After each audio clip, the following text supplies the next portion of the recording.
Clarice. Oh, welcome back to Sailing UV. We're so glad to see you back here again. If you're new here, meet Jonathan. He sold everything, bought a boat on the other side of the country, and uprooted his whole life to start chasing his dream.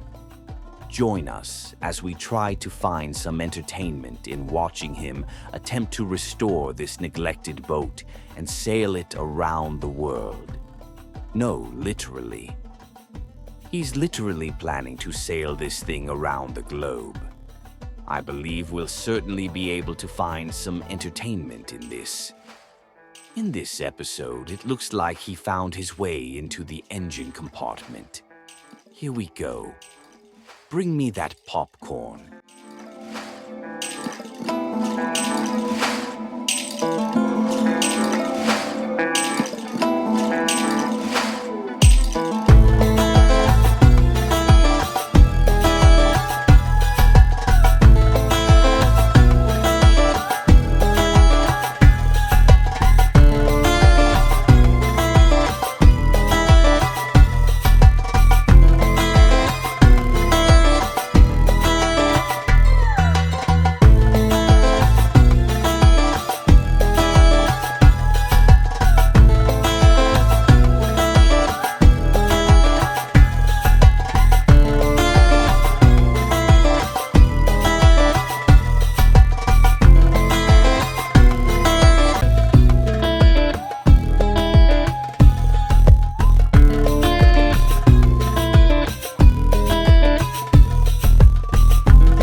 Damn guys, I had thought that was all being recorded on a time lapse. I had the time lapse set up and I went to get some more tools and apparently forgot to start it. But now I have the generator thing separated from the little engine up there. I'm gonna keep stripping that engine down as much as I can. I think I might be able to just pick it up and carry it out of here. It's not gonna be easy, it's not gonna be fun, but I mean, my outboard's like a big 2-cylinder, I think, at 20 horse. It's 97 pounds. I can't imagine it's more than 100 pounds. Maybe like 120. That little thing right there, that little guy. Is this the brightest as she goes? There we go.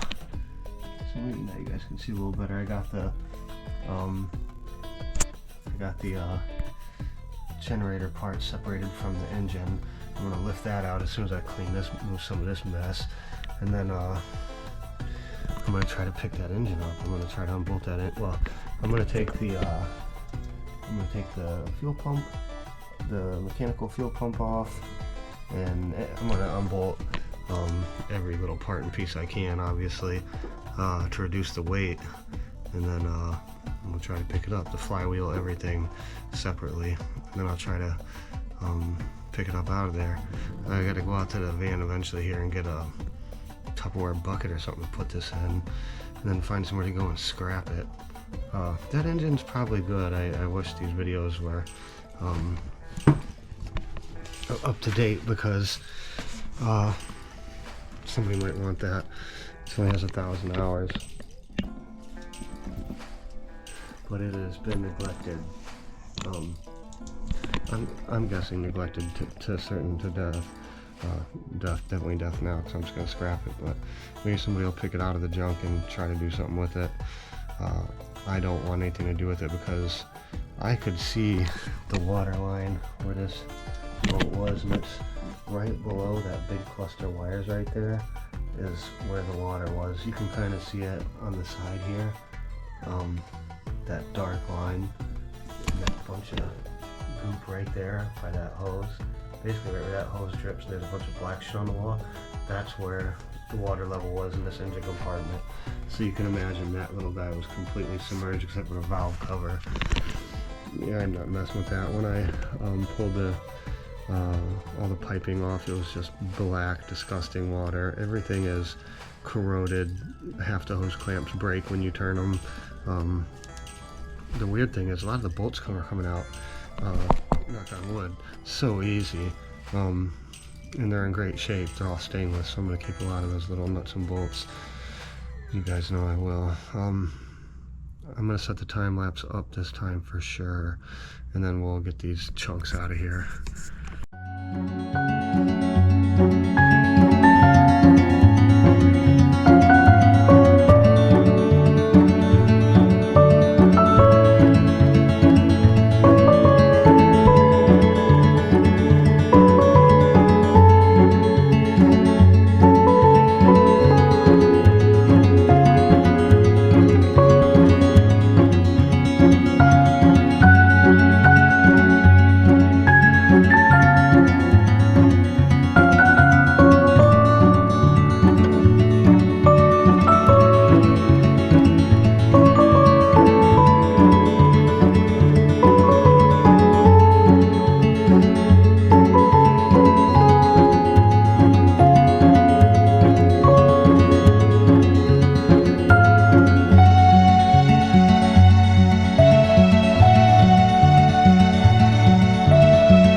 Hey guys, we're back at the boat. Sunday, stay at the plaza like usual at the Golden Gate thing. Last night, going to that Martin RV park tonight. Gotta recharge the batteries, fill up the water tank, whatnot. This is the current state. You know, still dirty as all hell back here. Gotta get those batteries out and find some replacements. We got a lot of tidying up done. We got the water from the generator off the generator and back here and coiled up. We got the fuel line and the return line plumbed back together and shut off. I think that'll work. It seems like it's solely the return from the generator, solely the supply for the generator. So that stuff's there for, I'm thinking maybe I might use that to plumb in a diesel hot water heater of some sort or something like that, or maybe another generator in the future. Who knows? I really don't want a generator in there. There's not enough room, and I plan to have enough solar and wind and hydro to keep us powered up, hopefully. We'll see, you know. You never know, right? I just don't want a generator in there. And I was thinking of nothing else. I'll put another big alternator on here and swap that alternator out for a monster one. Now I was thinking about keeping lead acid, but switching to AMG back here, AMG starter batteries, and then DC to DC charger, battery to battery charger those to the inverter or whatever to charge the lithium when the engine's running, because we'll have lithium in the house. Even for now, I have 2 D8s up there, lead acid. I'm gonna replace it with 2. Redodo has D8 sized batteries that I can just slap right in there and wire right up, and it'll be good. And if not, I'll replace the inverter, and if it's not good, I'll, you know, whatever, and put 2 big alternators on there. We'll see, I guess. We still gotta find out if this engine really runs, and I'm not messing with any of that until this engine bay is cleaned out. Once it's nice and cleaned out, then we'll proceed from there. But I'm not even attempting to start it the way everything is ran. It's just ridiculous. I don't even want to know. And I've already planned to repower it. I already assumed, for what we paid for this boat, that engine don't run, even though they say it does. And the dock neighbors told me the day before yesterday. I was talking to the dock neighbor over here, Jacques, and he said that the boat ran, it sounded good and was running fine when last time he saw it come in, and it just stopped outside the berth here, and I guess that's when the transmission went, but it was running. So who knows, you know, we'll find out, I guess. We'll find out together. I'm gonna get the engine bay opened up and get a time lapse going, and we'll finish tearing that generator out because it's taking up too much space. This engine room, you see, how cramped it is. Once the generator's gone, and I'm gonna build like a graded platform there, I think, so I can still see down the bilge without lifting a board, and I can also step on it. I think we'll have a nice amount of room in this engine bay. And then if we end up swapping this massive Perkins 6-cylinder out for a John Deere for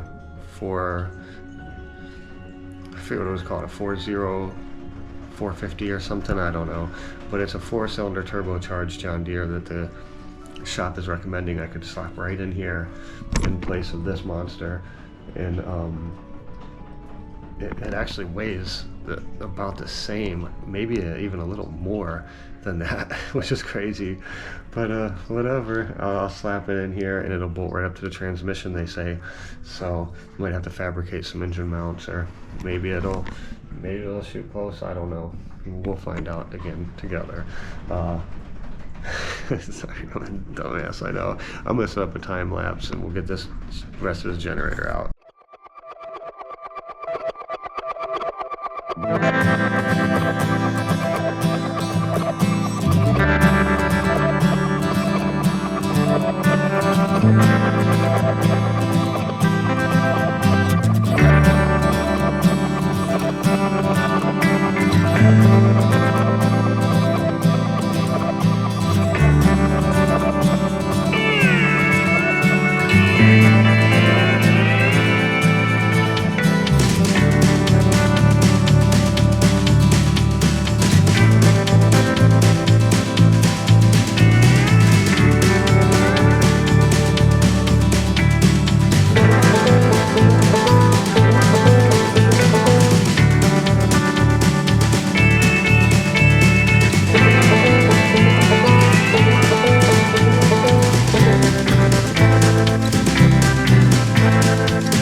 Unfortunately, it looks like this is where we're going to have to leave you this week.